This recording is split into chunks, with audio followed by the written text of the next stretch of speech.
Présent à la Coupe du Monde 2010, Djibril Cissé est revenu sur l'épisode de la grève à Knysna. Djibril se prépare à une journée très spéciale. Ce mardi, se déroule en effet son jubilé à Auxerre.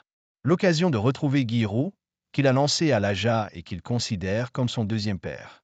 Après mon papa, le coach restera mon père spirituel et mon coach éternel, a-t-il ainsi confié dans les colonnes de l'équipe. Pourtant, tout nous opposait dans nos origines, le style, l'éducation. Mais il y a eu une magie entre nous. On a eu des prises de gueule, j'ai parfois dérapé, mais il m'a toujours remis dans le bon chemin. Mais Guy Roux n'est pas le seul entraîneur à avoir marqué Djibril Cissé. Il en est de même de Raymond Domenech, pourtant décrié et souvent critiqué par ses anciens joueurs. Raymond Domenech est mon top 2. Son frère m'avait entraîné chez les jeunes à Arles. Je jouais avec son neveu qui a eu un très grave accident. On a tissé des liens. On a aussi grandi ensemble entre l'équipe de France des moins de 20 ans, les Espoirs et les A, a-t-il expliqué. Il faisait sa valise pour partir.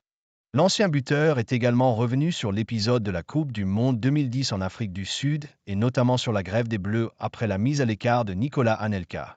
Et à en croire le natif d'Arles, Raymond Domenech a bien failli claquer la porte en plein mondial. À Knysna, je ne suis pas fier de la grève, mais j'ai été un des rares à aller le voir après dans sa chambre.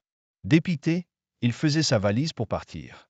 On a parlé et il est peut-être resté à cause de mes mots, a-t-il ainsi révélé.